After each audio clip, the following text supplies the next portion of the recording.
Mr. President. So, this is a big deal, and it's really quite an honor to be out here and to be part of a ceremony that is only intermittently and with not very much frequency conducted. It has been more than a decade since we last, is that still not loud enough?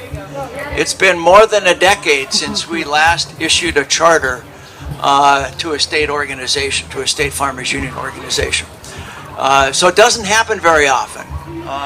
And in fact, it's more frequent, not to be negative about this, but it's more frequent that we might revoke a charter from a state that has simply fallen into a state of disrepair and atrophy and not getting anything done. I'll tell you from what I've seen out here, there's not a whole lot of fear that I have of that happening to the Hawaii Farmers Union United organization during the time I'm going to be around, at least. I grew up in Farmers Union. I spent most of my life in North Dakota, and then only in the last 8.5 years have I been out of the state of North Dakota, living in the Washington, D.C. area as president of this great organization. So I grew up inside of a farmers union organization that has been a part of our family, and well before me, my father and grandfather were involved in this organization. It's a big deal in North Dakota. Farmers Union, in fact, is the largest state general organization in the state of North Dakota. That's not always the case. In fact, that's pretty rare that that is the case. And so, yeah, he'll be up here in due time. Don't worry about it now, Vince. This is my deal, okay? You had your chance, okay? Okay? Thank you. Mark said he doesn't want to come up to the front anyway, and so see, there he is, not shaking his head. But my point here is that it is a really, really good organization. It is the organization that really fundamentally believes in a family farm system of agriculture, and that family farm system of agriculture is essential to the growth of this country and to our economy. And we've always believed that in well over 100 years. We will for a long, long time to come. And so Farmers Union, while it's been a part of my life, it's not been a part of all of your lives here on the islands. And the reason I tell you that little bit of the story is because when I was a kid, we used to go to local meetings. And when I first came out to Hawaii, this is probably 5 or 6 years ago now, going to the first local meeting of Hawaii Farmers Union reminded me of my youth going to local Farmers Union meetings in North Dakota. It was that feeling of community, that feeling of family, that feeling that we're all in this together, and we're going to make this world a better place. And it was a really neat feeling. So you guys have something going for you here that's not easy to get going. And you need to understand how special that is. It's a really special thing to have a family farm organization where you've got as many volunteers as you have in this organization. It is a rare thing to develop that. And you have done it here with the leadership, certainly of Vincent, but of your entire board and others that have come before him. So congratulations on developing something, on creating something here that's really special. Now, I want to tell you a little bit about what it means to be chartered. And then I'm going to introduce Dave Velde, who's going to talk a little more about the history of the organization, because he's been involved in the national organization longer than most of us around here have been involved. So what does it take to get a charter? There are three fundamental things, and none of them are easy to get right. Okay, none of them are easy to get right. The first one is you have to have a vibrant and growing membership. And it is that element that I think your organization has in spades. I mean, there is no state organization on a percentage basis that has been growing faster, longer than Hawaii Farmers Union United. And for the last several National Farmers Union conventions, I've highlighted what's going on out here in Hawaii as being something really special that I want to tell the rest of the states and their members about. You have a membership that's vibrant and growing. I told folks this is real. I mean, think about this for a bit. Last year at your state convention, it was over on the Big Island, on a soccer field, on Ed's soccer field, right? I mean, who's got their own soccer field? And they say, yeah, come on here and hold your convention. 300 folks showed up, and you got 1,000 members. That's a 30% participation rate.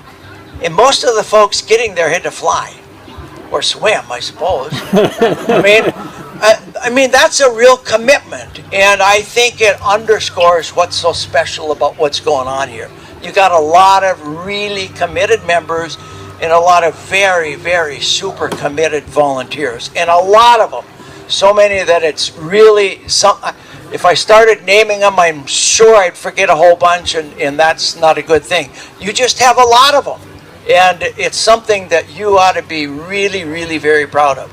So growing membership, a vibrant and rapidly growing membership is something that you have. The second issue and element of what it takes to get chartered is you've got to have competent governance. And believe me, for startup organizations, that's a really difficult thing to get going. And it's a really difficult thing to keep going. And I know that you all have sort of struggled with that, as if you've had different leaders, all of which have been important in their own right, but all of whom have had this as a volunteer position. And it's easy to get burned out really quickly in that process. And when somebody gets burned out, what happens too often is the organization fizzles and the excitement sort of goes away. Because you've got a lot of committed volunteers and committed governing persons that are part of your state board of directors, that are part of your chapter governance, that is a piece of this that you also have accomplished. This committed, organized governance system that's in place, and that is, in our judgment, likely to withstand significant change of leadership.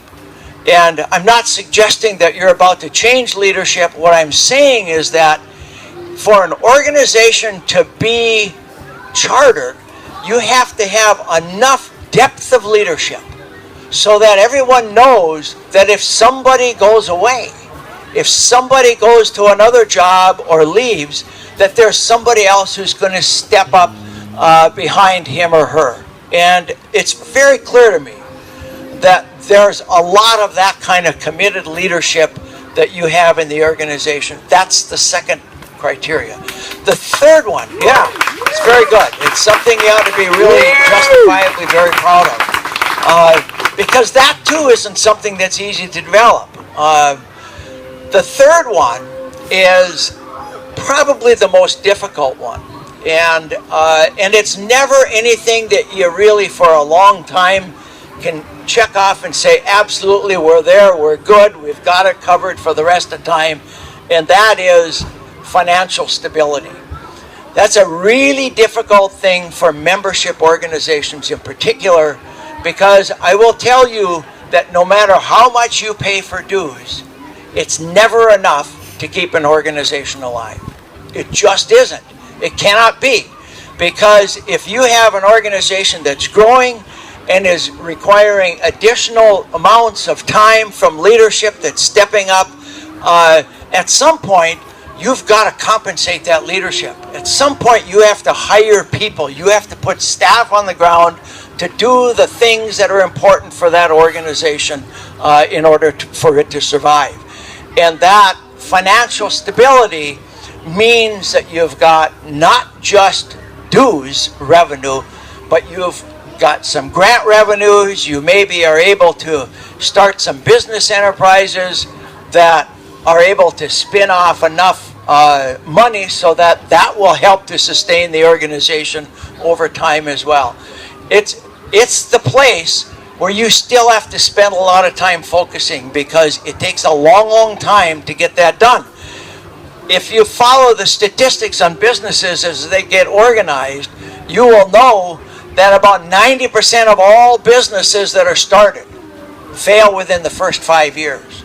So just starting one is certainly no guarantee that you're going to be successful. You may have to start a bunch of them over time and do it very carefully and still see them fall by the wayside because you didn't get it just exactly right. So that third element is, in a lot of ways, it's kind of a leap of faith that we have on the national level to say, yep, you've got that financial stability, so we know you're good to go. But I'll tell you that it is because of that committed governance that you have that sort of let us on the national level make this decision that we believe that you've got the financial capacity to continue this organization into the future. So those three things are what's really essential in order to get a charter. And you got them. So congratulations. That's a really big now, before we have the presentation of the charter and a signing ceremony, I want to turn the microphone over to Dave Velde, who's our general counsel on the national level. And he's going to talk a bit about history, and then he's also going to lead us through something that's really very important, and that is the actual process of coming into a meeting, of requesting a charter. The provisions under the bylaws are fairly precise and somewhat complicated, probably because he helped write them, and so he only is the one who's best able to describe the way that we're going to follow. So please help me welcome Dave Velde.